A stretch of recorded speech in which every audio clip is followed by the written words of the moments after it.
Imagine winning the World Cup and still becoming more famous for losing. Imagine building one of the greatest teams soccer has ever seen and never lifting the trophy. And imagine changing the sport forever without becoming champion. The strange part is that when people debate the greatest World Cup teams ever assembled, they often focus on trophies. But the teams that truly shaped soccer history did something much bigger. And that's where the story becomes far more fascinating, because greatness and victory are not always the same thing. To understand why, we need to start with a team that many people still consider the gold standard of international soccer, Brazil in 1970. Even people who have never watched a full soccer match have heard some of the names: Pele, Jairzinho, Rivellino, Carlos Alberto. This wasn't simply a talented team. It was a collection of players that seemed to understand one another almost instinctively. For modern American fans, imagine an all-star team that somehow exceeded expectations instead of collapsing under pressure. That was Brazil. The team moved the ball with a freedom that felt almost impossible. Attacks flowed effortlessly. Defenders joined forward movements. Players switched positions naturally. And the result was soccer that looked less like a sport and more like a performance. But the most important detail is often overlooked. Brazil didn't just win the 1970 World Cup. It helped create the image of what beautiful soccer could look like. Future generations would spend decades trying to recreate it. And that's when everything changed. Because if Brazil represented perfection, the next team represents one of soccer's greatest mysteries: the Netherlands in 1974. What happened next surprised almost everyone. The Dutch arrived with a revolutionary style later known as total football. Players constantly exchanged positions. Defenders attacked. Attackers defended. Space became more important than individual roles. For modern fans, this may seem normal, but at the time it felt almost futuristic. Opponents struggled to understand what they were watching. The Netherlands seemed to be playing a completely different sport, and yet they never won the World Cup. They lost the final. What most people believe is that champions define eras, but the reality is that some teams define eras without becoming champions at all. The Netherlands changed how coaches thought, how players moved, how teams were built.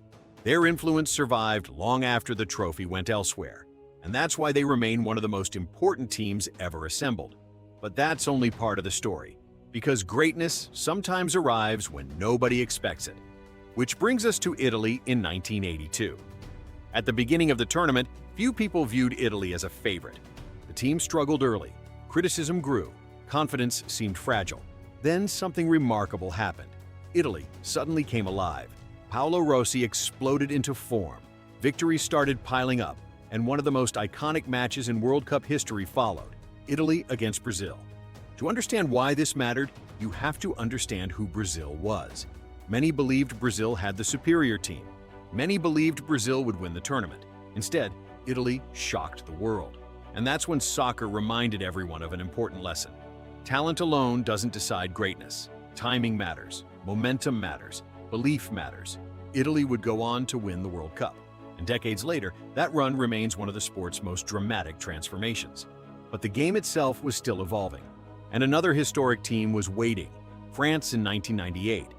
For modern fans, this may seem like just another champion, but the reality is much deeper. France entered the tournament as host nation. Pressure was enormous. Expectations were everywhere. Entire countries have collapsed under less pressure. France thrived. Led by Zinedine Zidane and supported by a generation of elite talent, the team carried a nation through one of its most important sporting moments. The final became unforgettable. France defeated Brazil. The host nation celebrated, and an entire generation gained a defining memory. But perhaps the most important legacy wasn't the trophy itself. It was what the team represented: unity, pride, possibility. The squad became a symbol that extended beyond soccer. And that's why France 1998 remains one of the most emotionally significant World Cup teams ever assembled. But the story doesn't stop there, because Brazil returned. And this time, it returned with redemption. Brazil 2002. At first glance, the team looked almost unfair. Ronaldo, Ronaldinho, Rivaldo, three players capable of changing matches instantly. Yet what made this team special wasn't just talent, it was resilience. To understand why this mattered, remember what happened 4 years earlier. Brazil lost the 1998 final. Ronaldo's mysterious health scare before that match created one of the biggest controversies in World Cup history. Questions lingered for years. Then came 2002, and Ronaldo delivered one of the greatest redemption stories the sport has ever seen. He finished as the tournament's top scorer. He scored twice in the final, and Brazil captured its 5th World Cup. But that's only part of the story, because the next great team would influence soccer in an entirely different way. Spain in 2010. If Brazil 1970 made soccer beautiful, Spain 2010 made possession king. What happened next shaped an entire generation. Spain controlled games with passing, relentless passing, patient passing. Possession became a weapon. Opponents chased shadows. The style frustrated critics. It exhausted opponents, and it produced results. Spain won the World Cup. But the influence extended much further. Youth academies around the world adapted.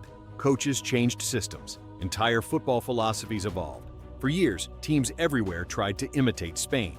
And that's when soccer entered a new tactical era.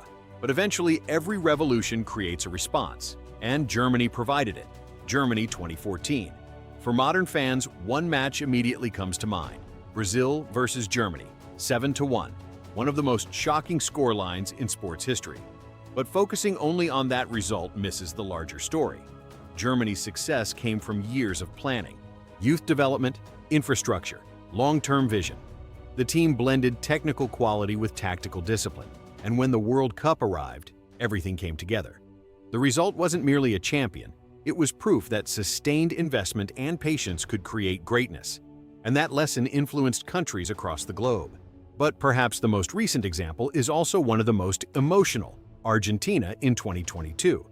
Because this story wasn't only about a team, it was about a journey, a dream, a legacy, and one player, Lionel Messi.